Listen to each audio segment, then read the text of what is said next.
episódio do Março Lilás, Todos por Elas. Hoje nós estamos com a doutora Leila e com a Luísa, assistente social do município de Indaial.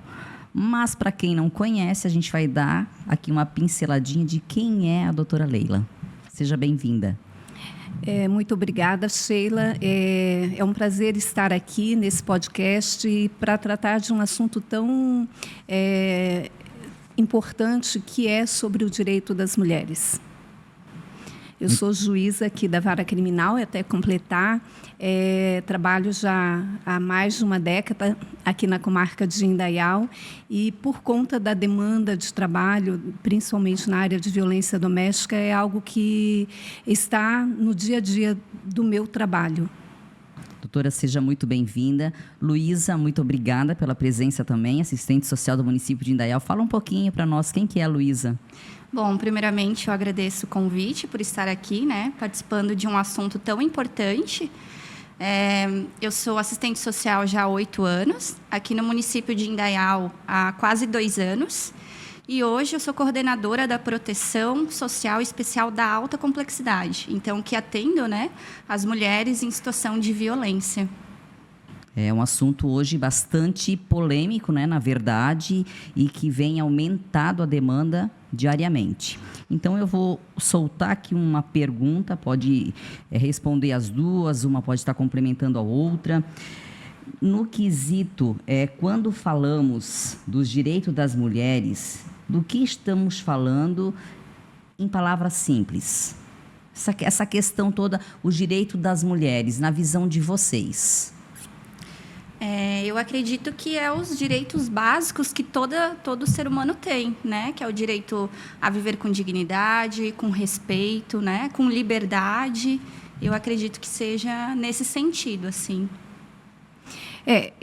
E complementando, é um direito de viver sem violência também. E na prática, a gente tem trazida pela Lei Maria da Penha, que é baseada também em tratados internacionais, pontos que são básicos, o direito de não ser discriminada, o direito de participar na sociedade, o direito de trabalhar com dignidade, o direito de estudar, de acessar saúde, o direito de igualdade dentro do lar. Isso é um combo que parece simples, mas ela reflete muito uma necessidade urgente que a sociedade precisa garantir a toda mulher. Por que hoje ainda muitas mulheres acham que elas estão pedindo favor quando elas buscam serviço público ou pedem uma proteção? Bom, isso ainda acontece porque a nossa sociedade ela ainda é marcada pela desigualdade de gênero. Então, ao longo do tempo, as mulheres elas foram ensinadas a ocupar um lugar de submissão, a não questionar, a não denunciar, e até mesmo a questão dos direitos que foram conquistados com muita luta. Então, também existem alguns fatores que eu acredito que contribuem muito para isso. Por exemplo, a dependência econômica e emocional, ela fragiliza a autonomia da mulher, E até mesmo os atendimentos que acabam sendo pouco humanizados, que reforça essa ideia de ser favor. E hoje, assim, o que eu acredito muito é a questão da desinformação mesmo sobre o direito, Então, a sociedade, ela precisa compreender que o acesso às políticas públicas não é um favor, não é uma caridade, É um direito, garantido pela Constituição. E o papel dos serviços é assegurar essa proteção, é garantir essa autonomia da mulher, fortalecer a autonomia dela, sem constrangê-la, sem colocá-la num papel de constrangimento. Doutora Leila, deixa eu lhe fazer uma pergunta específica aqui. Qual é o papel do judiciário no combate à violência doméstica?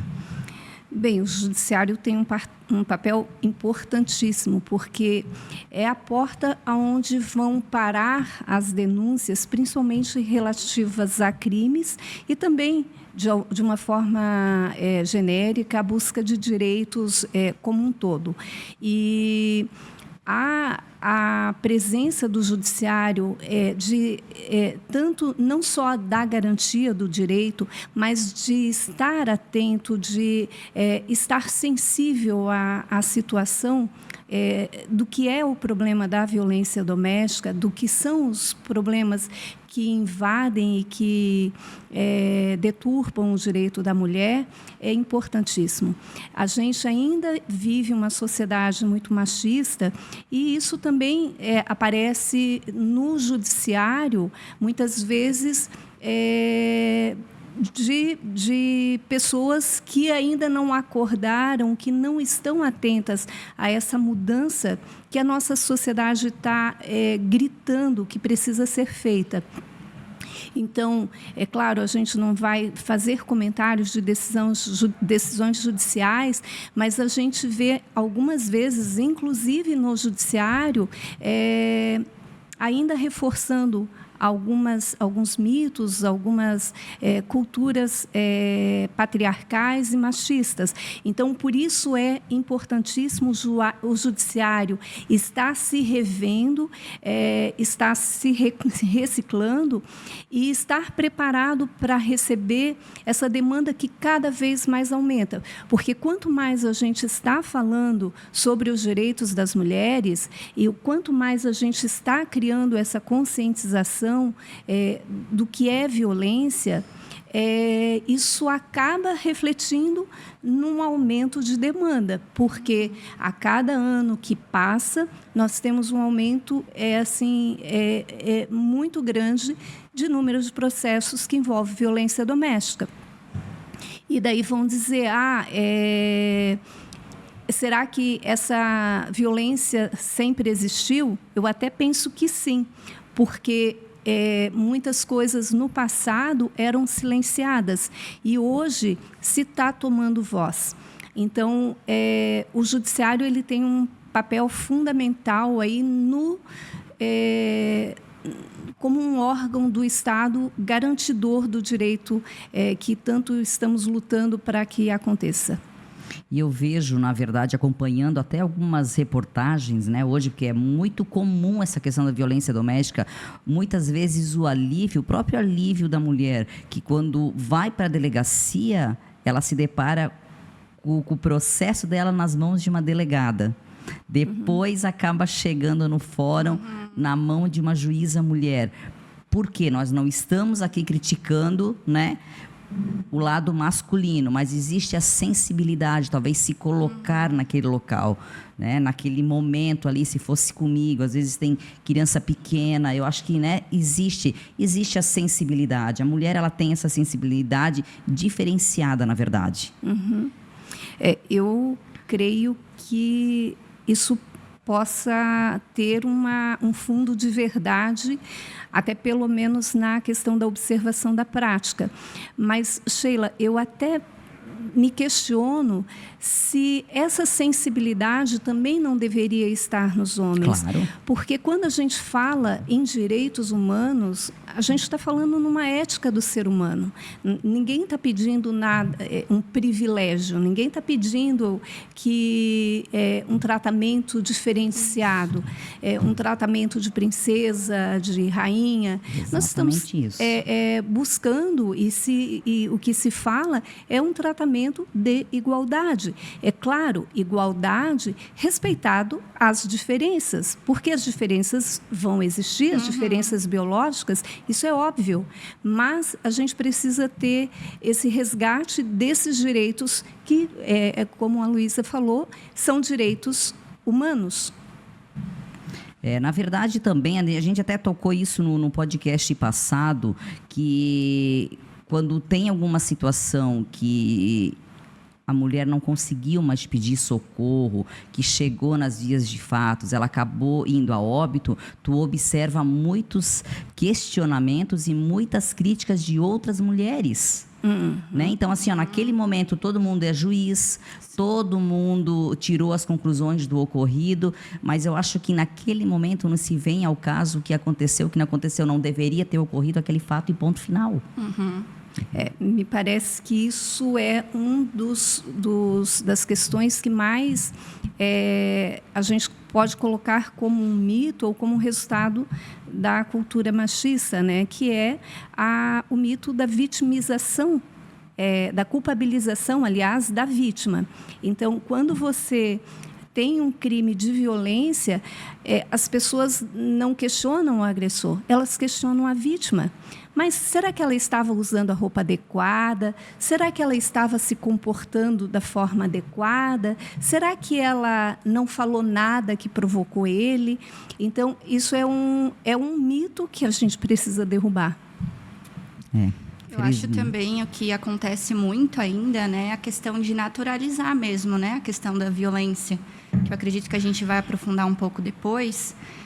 Por não ter, né, marcas no corpo, sim, acaba se naturalizando muito, né? E a gente percebe que a violência, ela já inicia, né?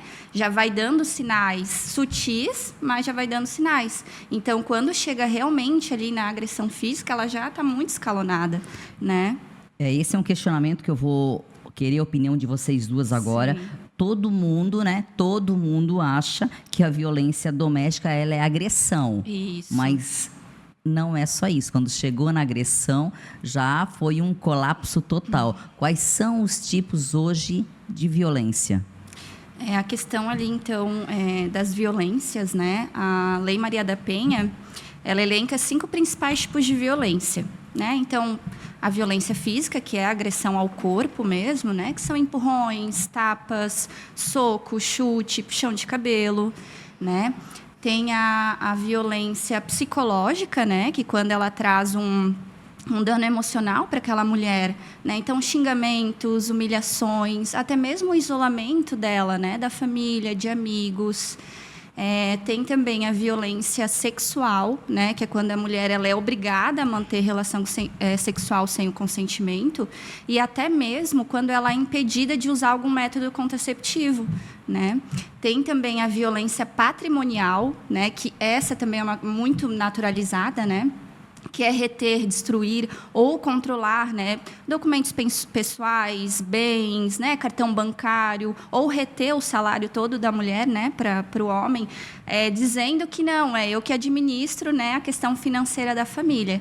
E a violência moral, né, que são calúnias, difamações, né, acusações falsas que acabam atingindo ali, né, a reputação e a honra daquela mulher. E é importante ressaltar, né, que todo tipo de violência é grave, né? Mesmo aquelas que não deixam marcas visíveis, né? Então, eu acho que a gente compreender, né, a sociedade compreender esses tipos de violência já é um grande passo para a gente conseguir quebrar esse ciclo.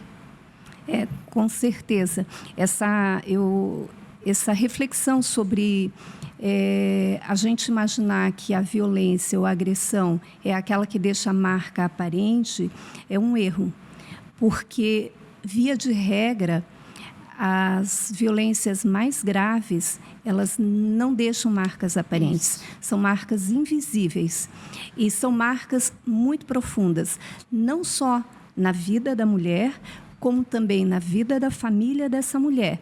E, lamentavelmente, é algo que eu costumo dizer e constatar, pelos 30 anos que eu tenho de magistratura, que a violência ela não se restringe àquela geração, ela se perpetua.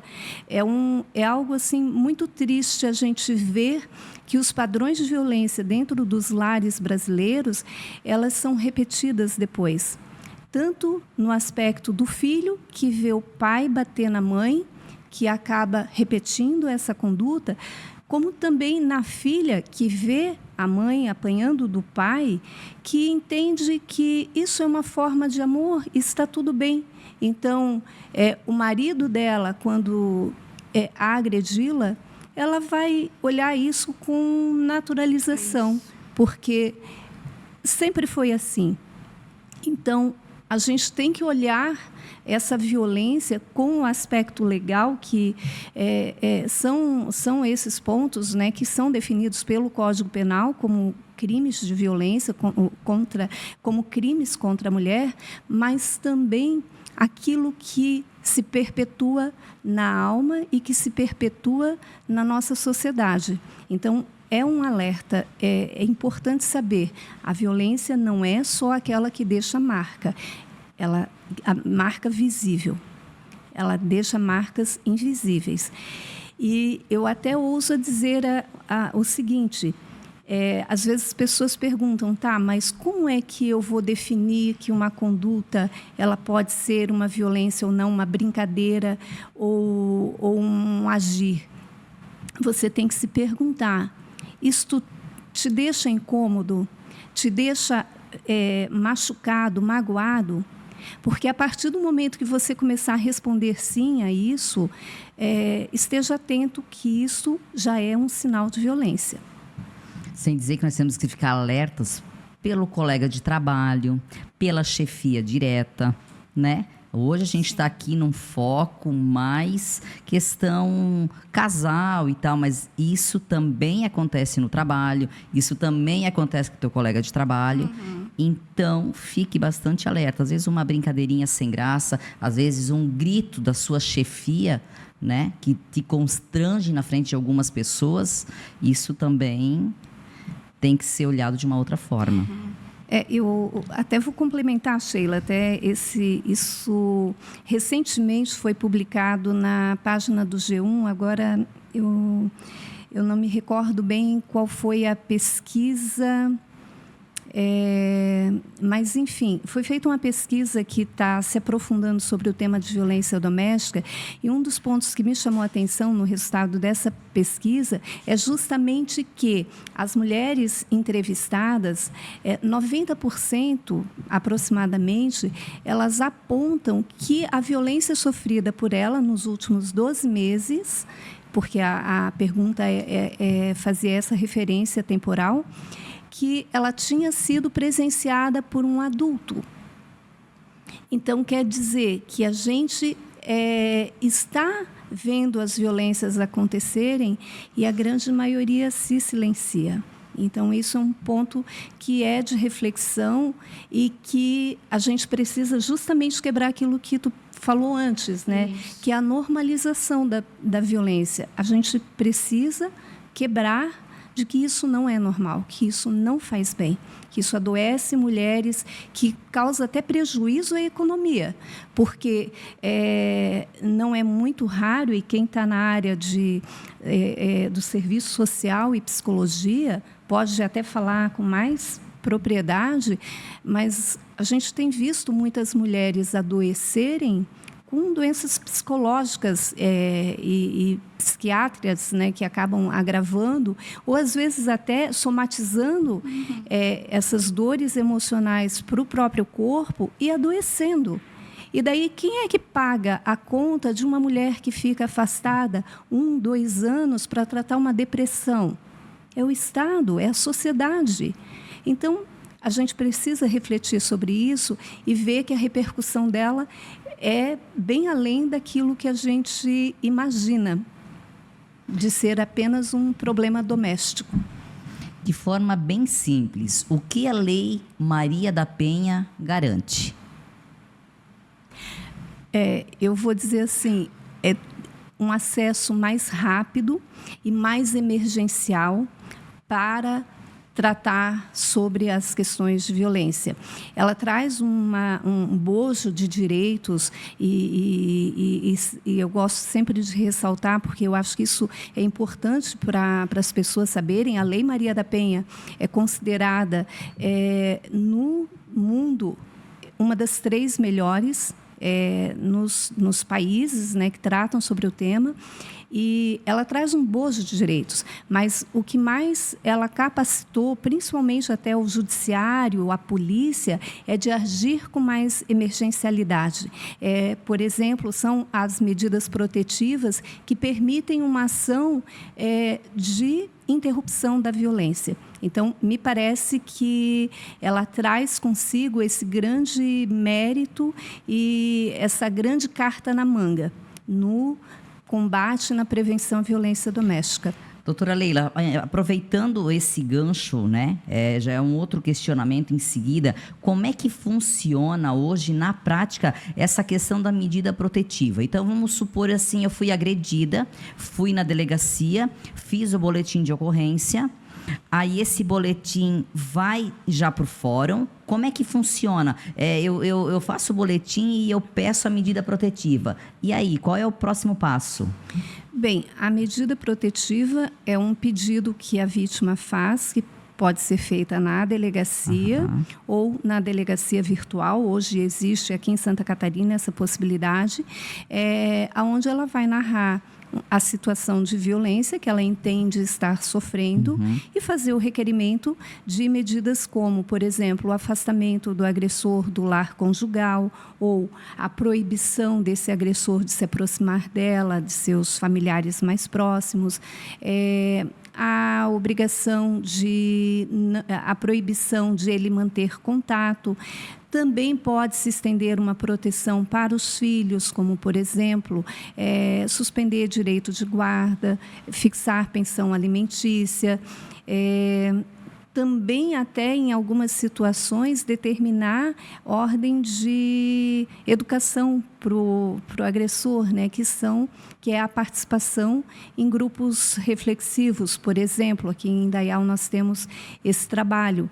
Então, uma vez feito esse pedido, através da delegacia ou na delegacia virtual, o delegado vai fazer esse requerimento, encaminhar, escrever, né, formalizar esse requerimento e encaminhar ao fórum. Chegando no fórum, ele é dirigido por uma vara criminal ou que tenha competência na área criminal, e o juiz, ao receber, ele faz a análise, verifica se estão os pressupostos básicos ali necessários, se o que está se falando se caracteriza uma violência doméstica contra a mulher, e é feita a análise, já defere ou não defere o pedido. Então, é algo muito rápido, normalmente, entre o pedido e até sair a decisão, uma média é 48 horas. Nossa! 72 horas no máximo. É claro, pode, eventualmente, alguma situação, o juiz se deparar com um pedido que não venham todas as informações e ele peça para o delegado rapidamente buscar essas informações para poder amparar a decisão judicial. E, normalmente, é uma decisão que ela não tem um caráter de produção de provas, que a pessoa precisa provar que está acontecendo. É importante dizer que, quando a mulher pede a medida protetiva, ela tem um valor na narrativa dela muito grande, que é garantido pela lei. E também, nesse ponto, eu acho que é importante aqui dizer, Sheila, porque acaba sendo, às vezes, um motivo de críticas de algumas pessoas. Dizem, se a mulher chega lá, conta qualquer história, ela passa a valer como verdade. Pode ser que, em alguns casos, aconteçam, mas para isso, é muito importante que as mulheres se conscientizem que a utilização desse instrumento legal, ele tem que ser usado com muita responsabilidade, porque não é apenas um capricho ou porque quer se vingar do que o marido falou ou do que o marido fez, que você vai chegar a pedir uma medida protetiva contando uma mentira, por exemplo. Então, tem que ter essa responsabilidade da mulher, porque o que ela for falar ali vai ser colocada num peso muito grande pela proteção que a lei garante no caso das vítimas de violência doméstica. Doutora, até uma curiosidade minha, eu tenho essa curiosidade, eu ouvi alguns casos, mas eu não sei nos termos como é que funciona, né? Chegou todo esse trâmite na delegacia, ele é obrigado a ir para o fórum, ou dependendo da análise do delegado, o próprio delegado pode arquivar algum caso. Isso procede ou precisa sair da delegacia para o fórum? O arquivamento de uma investigação policial, ela é feita pelo Ministério Público. Mas o delegado, quando recebe um boletim de ocorrência, ele tem que identificar fatos objetivos. Então, às vezes, daí eu não sei, cada caso vai ser um caso, né? Daí tem que ser analisado se aquilo que está se descrevendo é um fato típico ou não, e se tem uma data que aconteceu ou uma época que aconteceu. Tem que ter elementos mínimos para poder se partir de uma investigação. Então, numa situação dessa, não é arquivar, ele não instaura portaria para a investigação se ele entender que não há crime. A violência doméstica e a violência contra a mulher, como dito, às vezes elas têm nuances muito sutis, que às vezes a pessoa se sente vítima, mas ela não consegue expressar o que aconteceu exatamente, porque é um monte de coisas que aconteceram. Então, no caminho judicial, no caminho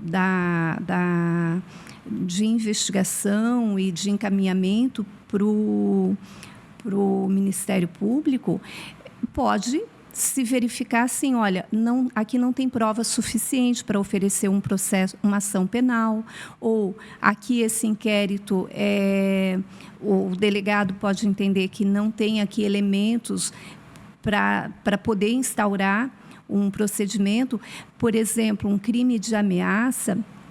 Agora, agora a ameaça também não depende mais de representação criminal da vítima. Mas, até um tempo atrás, o crime de ameaça, ele era um crime que dependia da representação da vítima. E se a vítima dissesse, eu não quero representar, o delegado não tinha o que fazer. Ele deixa de instaurar um inquérito porque falta um pressuposto legal para isso. Então, nessas situações podem acontecer. Entendi. Luísa, responde aqui para nós, em Indaial, que serviços fazem parte da rede de proteção? Bom, a gente chama a rede intersetorial, né, que fazem parte, então, a segurança pública, a assistência social, a saúde, né, até mesmo o judiciário, né, que justamente trabalha nesse sentido de acolher, né, de orientar, de realizar os encaminhamentos necessários. Então, mais especificamente, né, falando da minha área de atuação, que é na assistência social, em Indaial, então, nós temos o CRAS, que é o Centro de Referência de Assistência Social, que aqui no município temos 4. Tem o CREAS, que temos 2 aqui em Indaial, que é o Centro de Referência Especializado de Assistência Social. E temos também o Serviço de Acolhimento, né? Referente ao CRAS, a gente chama de porta de entrada, né? E ele trabalha, bem dizer, a prevenção, né? Então, todo o CRAS realiza mensalmente grupos, né? Com as temáticas do mês. Então, por exemplo, março, que tem o Dia da Mulher, é trabalhado justamente a questão de identificar, né, as formas de violência, a questão do fortalecimento dos vínculos comunitários, né? O CREAS, ele trabalha, ele acompanha, né, essa mulher em situação de violência que solicitou a medida protetiva, então ela é acompanhada por uma equipe, né? Geralmente por uma assistente social, né, um psicólogo. E é feito, então, esse trabalho com ela. Mas o CREAS, ele também realiza grupos, né? Então, no CREAS é feito semanalmente com essas mulheres, né, que passaram por uma situação de violência, mas ele também é aberto à comunidade. Então, também que traz, né, esses assuntos de identificar a questão da superação, trabalha muito, né, a questão da autonomia. E eu acho muito importante, assim, eu ressaltar o quanto o grupo coletivo ele é importante, né? Porque ali nesse grupo as mulheres elas acabam se identificando com a história da outra. Então ali elas acabam se fortalecendo, né? Acabam se identificando. Então o grupo assim realmente ele é muito importante, né? E a gente tem aqui no município. Então até fica aberto, né, para a comunidade quem tiver interesse de participar. Então, e também o serviço de acolhimento, que é hoje onde eu estou atuando, né? Que é a mulher que ela precisou No caso, geralmente, né, o agressor precisa sair da residência, né, mas se em algum motivo isso não acontece, né, e ela não tem aonde ficar, né, não tem renda, a gente faz esse acolhimento provisório dela, né, e a gente trabalha a questão da inserção no mercado de trabalho, fazer um curso profissionalizante, né, a gente vai trabalhando justamente a questão da autonomia, principalmente, para que ela consiga superar essa situação e consiga seguir a sua vida, né, e outro ponto também que eu acho muito importante é que quando tem a mulher e os filhos, a gente também trabalha com os filhos. Então, se tem algum encaminhamento que é necessário, a gente faz essa articulação com a rede, né? Algum encaminhamento para a saúde, algum encaminhamento psicológico, né? Então, tudo isso, por isso que a gente fala rede intersetorial, né? A gente trabalha realmente em conjunto. E, Luísa, a mulher está sofrendo agressões frequentes há bastante tempo, mas ela ainda tem medo de fazer a denúncia. E aí? Então, eu acho que o primeiro passo é ela compreender que ela não está sozinha, né? Ela pode sim, muitas vezes, como ela tem mais acesso, digamos assim, a uma unidade básica de saúde, ela pode sim buscar informação e orientação lá. Ou até mesmo na escola, né? Ela pode buscar um CRAS, ela pode buscar um CREAS para ter essas informações, essas orientações, para que caminho ela consegue seguir. Tem também o canal nacional, né, que é o Ligue 180. 180, que é bem importante. Isso, que também, né, traz essa questão de informar, até mesmo de encaminhar, né, ela para algum serviço, para algum acompanhamento ali, né? E se caso, né, realmente ela estiver ali numa situação de risco, assim, né, a sua integridade física, um risco iminente, daí é a Polícia Militar, número 190, né? Ligar 190. Eu até também complemento um trabalho que a prefeitura faz. Não são todas as prefeituras ainda que têm esse tipo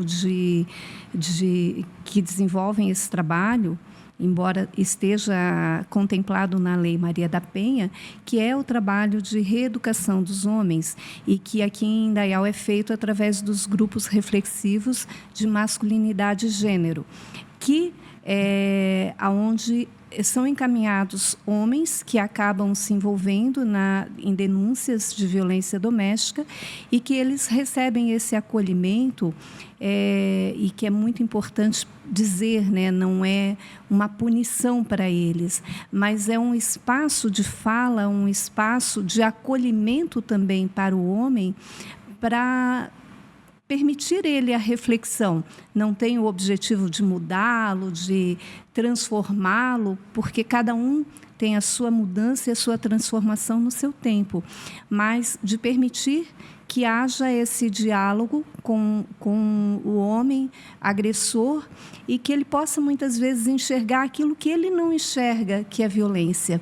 Então, a gente tem acompanhado o trabalho que é feito pelo Alfrânio e pela Aline, aqui na Prefeitura de Indaial, e é muito interessante assim, o relato deles, dizendo que quando os homens começam a participar do grupo reflexivo, que são 12 encontros, que normalmente há uma resistência muito grande deles, eles se sentem infringidos, por que eu estou aqui, o que eu estou fazendo aqui, foi aquela mulher lá que me botou aqui, enfim, se referindo à vítima que fez a denúncia, e que no final muitos deles chegam e dizem assim, poxa, que bom que eu tive, se eu soubesse disso antes, eu teria evitado muitas coisas. Eu poderia ter sido diferente, poderia ter agido diferente.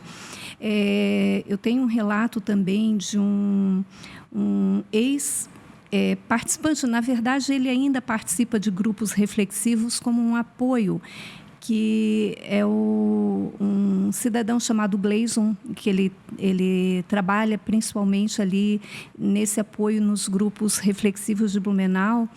E ele conta um relato muito interessante, que num dos grupos que ele participou, um homem que estava ali por força de uma ordem judicial o abraçou no final do grupo por conta da fala que ele tinha falado, tinha contado a experiência dele, e ele menciona que essa pessoa disse assim, hoje você me salvou de fazer uma grande burrada, porque o que ele pôde entender é que ele estava ali, saindo ali, disposto a talvez botar um cabo ou um fim naquilo que ele entendia como sofrimento dele. Então, a gente precisa também dar esse olhar de acolhimento para os homens, porque eles fazem parte da solução. Então, é muito importante, e esse é um trabalho que essa rede de atendimento que temos aqui em Dayal e que a Prefeitura tem, é muito relevante e que espero que continue assim, que sempre se fortaleça mais e que a gente possa contar, né? Porque acaba sendo uma parceria do Judiciário com a Prefeitura por conta desse encaminhamento via medida protetiva ou, eventualmente, até com condições do cumprimento de pena, mas que é abraçado e é um trabalho que o Serviço Social e a Secretaria de Saúde têm, que acamparam já há, pelo menos, 4 anos e que a gente espera que se continue assim e que tenha vida longa aqui. E realmente que depoimento forte, né? Porque a mulher chora, a mulher tem uma amiga, a mulher sempre tem alguém que ela vai desabafar. Isso é muito mais difícil para o homem. Em todas as situações, questão financeira, uma questão que nem essa. Então, recentemente, o esposo de uma amiga minha, ele se suicidou porque realmente ele não teve coragem de contar para as pessoas mais próximas o problema que ele estava passando. Então, ele preferiu tirar a própria vida, sendo que era um empresário bem conhecido, teve fases que ele estava ali extremamente bem sucedido, mas essa questão do próprio homem de não se abrir é onde a mulher tem mais facilidade. Claro que é muito mais difícil para nós, muitas vezes, mas a gente acaba sempre tendo alguém para se abrir. Então, realmente, bem forte esse depoimento aí, hein? E eu acredito que até volte, né, ao assunto que a gente até já comentou antes, que é realmente a naturalização. Então, o homem, ele acaba reproduzindo, né, o que ele viveu lá na infância, dos avós, Sim. dos pais. Então, ele também compreender que sim, aquilo foi uma violência, né? Eu acho que esse é o ponto principal, assim, para a gente realmente conseguir romper, né? Claro que a medida protetiva, né? Todas as leis que garantem isso, mas de realmente mais uma questão de educação mesmo, né? De deles compreenderem as formas, né? De violência. E o meu esposo hoje conta, né? Ele já está na reserva da polícia faz 2 anos, trabalhou na polícia 37 anos e pouco, então ele presenciou a vida inteira. O pai batendo na mãe, eles passando fome, a mãe servia a mesa tanto para o jantar quanto para o almoço.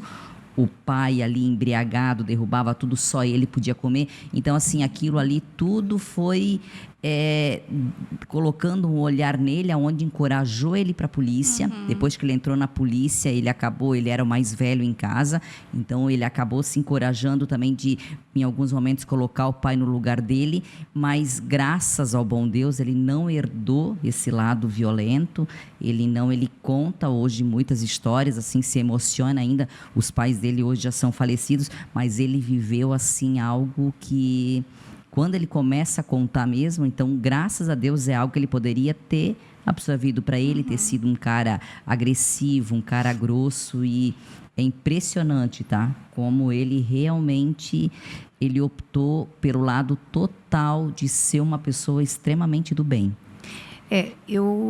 Você falando isso, assim, me fez pensar numa questão, Sheila, que às vezes, quando a gente fala no agressor da violência doméstica, o agressor contra a mulher, a gente pensa numa pessoa má, numa pessoa psicopata, e não é bem a verdade. Em muitos casos, a gente vê agressores que são homens fragilizados, são homens adoecidos e que precisam tratamento. Então, é difícil falar, principalmente quando a gente trabalha com a ideia de que o homem é o elemento forte da família, que ele que tem que dar conta de tudo, né? Embora a mulher também assuma, né? A Mulher Maravilha, mas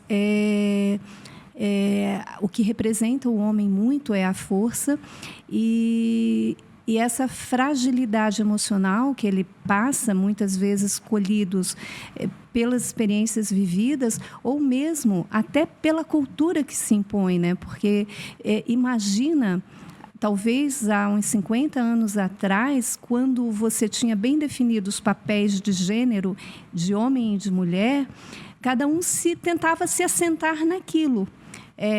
Então, eu ouço histórias da minha mãe dizendo, a gente foi educada assim, então tudo bem. Ok, para aqueles que se conformam e que se adequam, perfeito. E quando a pessoa não se sente feliz naquilo, né? Esse é o ponto. E daí, quando você olha homens que vivem cultura, vêm sofrendo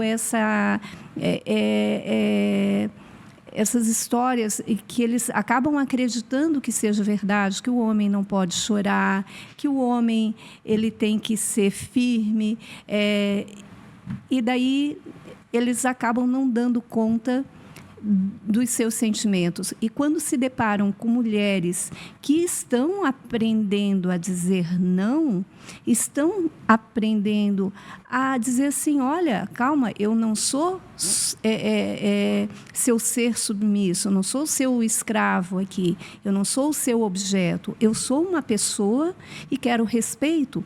Os homens não dão conta disso, porque foram ensinados o contrário. Tem uma jornalista, ela fala, ela trouxe agora na semana do Dia da Mulher sobre o direito de ir embora, um texto que ela teria escrito já há alguns anos, e ela fala assim, o homem sempre foi embora e nunca deu muita justificativa. Então, terminou o relacionamento, ele ia embora. E hoje, quando a mulher vai embora de um relacionamento, o que a gente tem visto? As mulheres são mortas, porque o homem não consegue lidar com a ideia de que a mulher não quer mais viver com ele. Não é nem que não o admira, tal, mas diz, olha, não conseguimos conviver bem.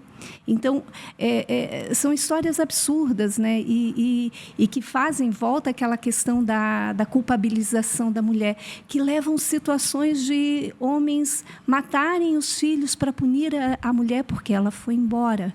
Nossa. Então, é uma coisa que a gente precisa... É um problema que tem muitas facetas, muitas camadas, e a gente precisa estar olhando tudo na área psicológica, na área social, na área jurídica. Então, precisamos rever os nossos conceitos e tentar entender, né? O homem agressor não necessariamente, pode ser que a gente tenha um a cada, sei lá, eu não vou falar em porcentagem, porque nunca me deparei com estudos, mas pode ser que a gente tenha pessoas assim deturpadas, narcisistas, com problemas um pouco mais sérios de transtornos, mas tem muitos casos que não, talvez uma grande maioria. E talvez isso leve muitas vezes a mulher a tentar apostar que aquilo vai mudar, que ele é um bom homem, porque ela talvez veja esse lado bom da pessoa, mas só que esse lado bom da pessoa conflita com aquilo que é o direito dela. Então, é uma situação muito delicada e que a gente precisa olhar, botar nomes, dizer o que é violência, e que a gente não pode continuar tolerando isso simplesmente como uma coisa normal. E a gente até falou no episódio passado, muitas situações, o cara xingou, humilhou, agrediu e, de repente, chegou com algo que lhe agrada. Entendeu? Aí, tipo, deu aquela balançada. Mas aí ele errou, foi só. Eu vou mudar e tal. Então, assim, esse mudar até quando? Até o dia que ela não vai mais conseguir pedir um socorro, talvez. E também as crianças pequenas, muitas vezes presenciando aquilo ali. Sendo muito pequenas, não tendo o que fazer, mas presenciando tudo aquilo. Então, realmente, eu sou uma pessoa que sou extremamente crítica nessa questão de violência doméstica. Eu presenciei algumas situações, inclusive aqui onde um cara, um tempo atrás, tentou agredir a mulher que faz a limpeza ali na Ótica Oizer. Foi algo muito instantâneo. Eu estava entrando no departamento a pé, ele tentou agredir ela, foi algo assim que eu saí do controle na hora, até a polícia chegar, a gente já estava com ele lá no chão, e nisso vinha um pessoal da prefeitura do alto escalão. Nossa, Sheila, o que está fazendo? Só que assim, eu me coloquei no lugar daquela mulher naquele momento, eu devidamente uniformizada, presenciei toda aquela situação, eu digo não. Perto de mim, na minha frente, eu vendo uma situação dessa, não. Então, foi algo assim, bem... E assim, do nada, o cara ali meio que surtado, não sei se tinha bebido ou não, mas assim, nada justifica. Ela estava lá fazendo o trabalho dela, limpando lá na frente, como ela faz por muitos anos isso. Então, foi algo que eu não compactuo com isso. Muitas vezes, até essa questão hoje, muitas mulheres que se deparam com uma situação que nem essa, mas são pessoas públicas, elas têm medo de falar o que estão passando. Por quê? Porque o agressor, não digo talvez em vias de fatos, mas ali uma pressão psicológica e tal, também é pessoa pública, daí fica aquele negócio, mas o que vão falar de mim? Isso não justifica, indiferente da sua classe social. Então, é algo que realmente eu sou extremamente crítica. Eu, às vezes, nem gosto de entrar muito no assunto, porque a gente acaba, se perdendo nas palavras, mas é algo que... Essa questão que tu trouxe ali, é uma questão que também é trabalhado, que é o ciclo da violência. Exato. Que a gente também é muito importante pontuar. Então, começa ali a questão da tensão, depois a agressão e depois o arrependimento, lua de mel. A lua de mel. Famosa. Então, que é justamente isso, E realmente acaba confundindo, os sentimentos da mulher que está ali nessa situação e acaba justamente dificultando a saída dela, Então, o cara comete ali alguma questão, alguma violência, depois dá um buquê de flores, traz chocolate, leva para jantar. Promete que nunca vai acontecer mais. Isso, essa questão das promessas. Eu acho que é onde entra, talvez, o afastamento da família, porque quem está de fora começa a ter uma outra visão, aí começa a alertar a vítima, mas daí a vítima, ela está... Geralmente já está isolada. E daí é onde vem, tipo assim, eu não quero que tu tenha contato e tal, porque essa pessoa não é boa, isso, aquilo. Porque quer terminar com o nosso casamento. Isso aí é bem característico, é bem importante falar. E também, eu acho que ter bem essa clareza do que é esse ciclo da violência, porque só quando a gente começa a dar nomes é que a gente começa a entender determinados padrões. E eu vou dizer, isso eu comentei já em algumas outras falas, que eu tive oportunidade de tratar sobre esse assunto. Quando eu entrei na magistratura, 30 anos atrás, eu ainda era bem jovem e ainda sabia muito pouco da vida. E era uma coisa que me chamava muito a atenção. Eram as situações das mulheres que apanhavam e sempre voltavam para o agressor. Eu ficava indignada com aquilo. Eu disse assim, meu Deus, mas como é que pode? E daí, quando vinha aquela famosa frase, essa aí gosta de apanhar. Daí a gente acaba se conformando com isso. Não, realmente deve ser. Porque não tem explicação. E em 2006, quando veio a Lei Maria da Penha, e que ela impacta, porque ela traz o direito de igualdade da mulher, mas com um tratamento diferenciado. Eu lembro que colegas juízes, homens, diziam assim... e aí, doutora, como é que a senhora vai entender isso aí? Isso aí não fere o direito da Constituição, da igualdade entre homem e mulher? Por que a mulher está tendo tanto privilégio com essa lei? E daí vem todas essas lembranças dessa construção de coisas que a gente ia naturalizando. Então, se a mulher está ali, ok, tranquilo, fazer o quê? A gente quer ajudar, quer punir, mas ela não quer. Chegava na audiência e desmentia todo o histórico da agressão sofrida. Às vezes ela ia lá com o olho roxo na delegacia e chegava na audiência e dizia assim, o que aconteceu? Não, eu bati com a porta no armário. com o rosto, com a cara na porta do armário. E eu ficava pensando, meu Deus, não pode. E veio, com a Lei Maria da Penha, veio muito estudo sobre isso. E quando se passou a falar sobre comportamentos psicológicos dentro dessa relação de violência doméstica, aí vem a luz para essa explicação. E aí que eu quero chegar, que essa questão do ciclo da violência é muito importante, porque ela é realmente um ciclo. Quem trabalha no judiciário, na polícia, nas áreas de serviços de acolhimento, sabem que acontecem.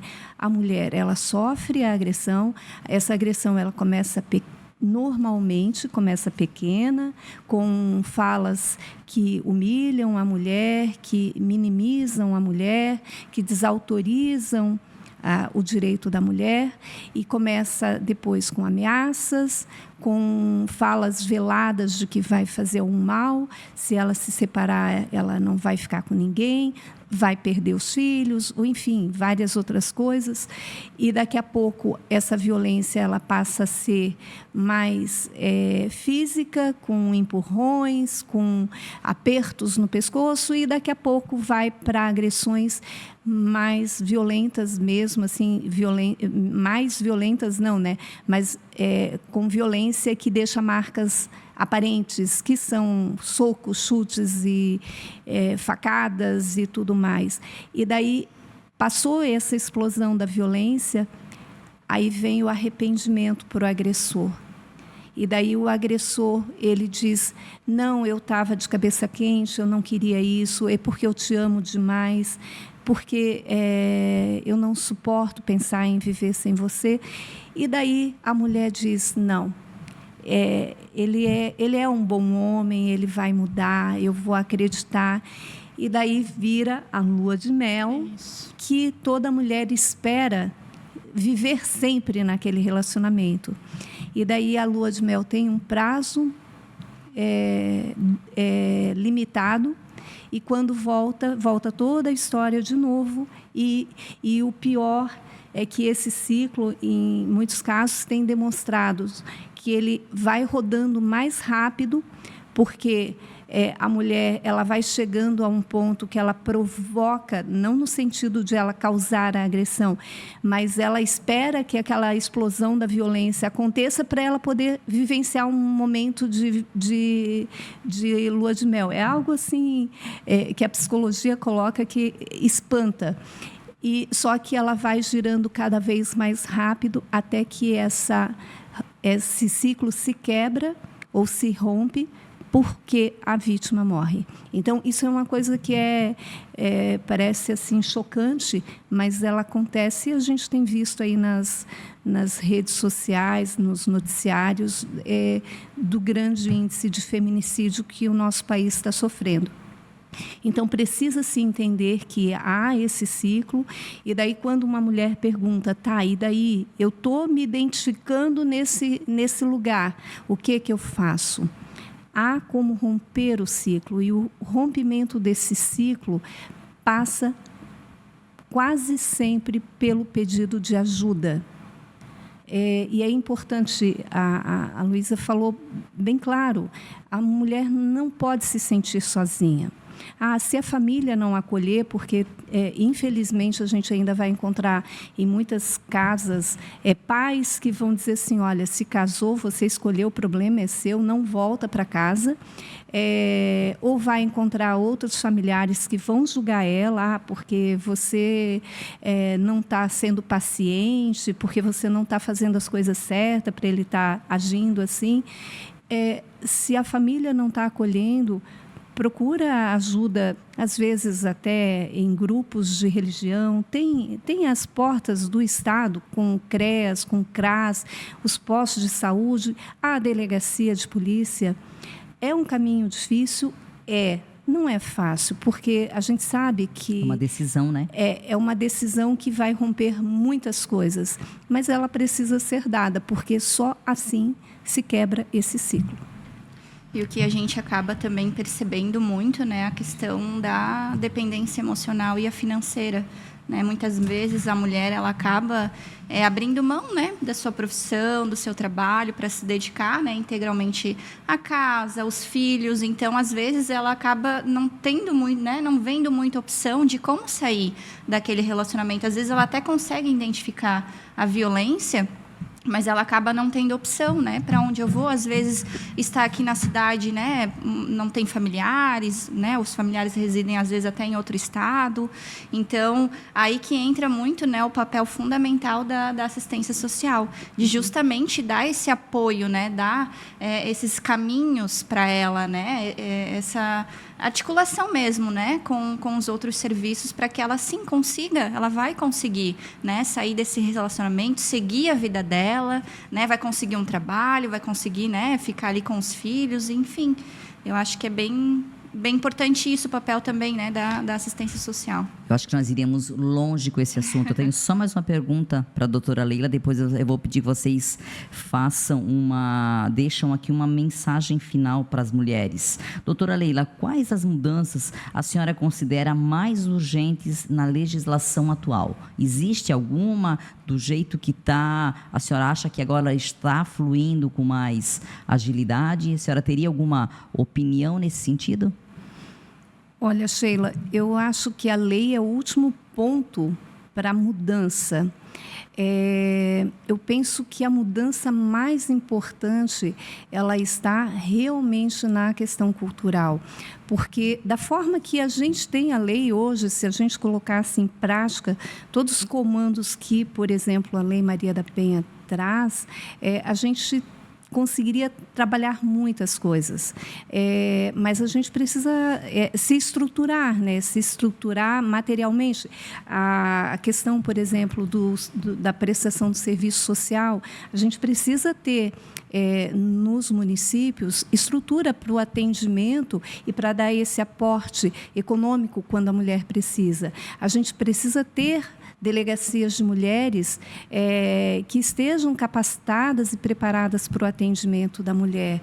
A gente precisa ter um serviço de saúde que esteja atento às peculiaridades das necessidades da mulher, principalmente quando elas estão sofrendo vítima de violência. A gente precisa ter judiciário com maior capacidade de absorção e julgamento dessa demanda que cada vez mais cresce. Então, a gente precisa pôr em execução muitos comandos que a lei traz e que ainda faltam ser realizados. Então, eu acho que o que mais hoje contribuiria efetivamente é a gente continuar nesse caminho de grão em grão e de passinho de formiga, talvez, de uma transformação dessa cultura, dessa mentalidade que ainda dá sustentação à violência doméstica como uma coisa tão normalizada. Gente, esse episódio ele é bastante polêmico. Eu quero agora que vocês deixam uma mensagem para... Acredito que tem várias mulheres, inclusive, assistindo esse episódio escondido, hein? Tá? Escondido, refletindo e passando por todas as situações que nós comentamos aqui. Que mensagem vocês deixariam a essas mulheres? Bom, eu volto a dizer, né, a mulher saber que ela não está sozinha, né, e que viver sem violência não é sorte, não é um privilégio. Viver sem violência é um direito, né? Então, se você, né, quiser buscar uma orientação na unidade básica de saúde, num CRAS, no CREAS, você vai ter ali os profissionais que estão capacitados, que vão fazer as orientações e o encaminhamento necessário para você. Então, a rede de proteção ela está aí para isso, né? Para acolher aquela mulher, para assegurar a proteção dela, né? E para caminhar junto mesmo, né? Então, é sim possível, né? É difícil, né? Não é do dia para a noite que a gente consegue romper com o ciclo da violência, mas é possível, sim. Bem, eu diria o seguinte, que a violência, ela marca, mas ela não define. e que a mulher ela precisa entender que pedir ajuda não é fraqueza, é um ato de coragem. Só assim a gente vai conseguir destravar muitas mudanças que devem, algumas delas, partirem das mulheres que estão sofrendo essa violência contra o seu direito. Gente, um episódio extremamente incrível, mas eu não posso deixar de comentar algo aqui. Nos bastidores nós conversávamos sobre uma música, né? A gente vai deixar no final desse episódio o nome dessa música, mas, doutora Leila, dá uma pinceladinha para nós, referente que foi algo que realmente nos fez refletir. Depois que a senhora tocou nesse assunto, eu estou o programa aqui inteiro pensando nisso e realmente é algo que faz pensar em muitas coisas. Sheila, como a gente estava falando ali nos bastidores, como essa questão da violência está ligada também a uma reprodução cultural e que ela é, às vezes, sutis, que se retratam, inclusive, nas músicas que ouvimos. E uma música que me toca, porque eu acho a melodia dela assim, muito gostosa, muito agradável de ouvir, é um forró, assim, meio shot, que eu acho que é bem da região do Nordeste, e ela diz mais ou menos que quem ama, cuida. Assim, uma parte, um refrão da música diz assim: eu vou cuidar de você todo dia, toda hora, a todo momento. Você jamais vai duvidar do meu sentimento. É de dar inveja um amor assim. Eu vou cuidar de você todo dia, toda hora, a todo momento. Eu sou capaz de ler até o seu pensamento, só para saber se está pensando em mim. E começa lá dizendo também: não ligue se eu lhe perguntar, nem vá se estressar se eu quiser saber com quem, aonde você está, que hora vai voltar e o que você vai fazer. Não estou pegando no seu pé, é que quando a gente quer, a gente vai à luta. Mas não desligue o seu celular, eu vou te rastrear, porque quem ama, cuida. E o nome dessa música é Quem Ama, Cuida. A gente tem que olhar isso para além das notas musicais, o que ela está repetindo desse padrão cultural de que a proteção e que o cuidado, nesse caso, refletido aqui em controle, em invasão até de privacidade, seja uma forma de amor. Isso não é amor. Isso violenta o direito da mulher. E a gente precisa estar atento a isso. E essa é uma das mensagens que são quase invisíveis, mas que estão repetindo esse padrão que a gente precisa, no mínimo, ter uma visão mais crítica e pensar sobre o que está nessas entrelinhas. Na verdade, o sentido de tudo isso é que o amor não é propriedade, né? Isso mesmo. Exato. Enquanto que você está amando, você é amada, mas você não é propriedade. Então, mulher, reflita, encerra hoje mais um episódio do Márcio Lilaço, Todos por Elas, com essas duas pessoas maravilhosas. Sou suspeita aqui de dizer, prometi que não vou falar muito, então, doutora Leila, muito obrigada. Luísa, muito obrigada. Secretaria de Saúde, obrigada por essa oportunidade. E mulheres, vocês não estão sozinhas.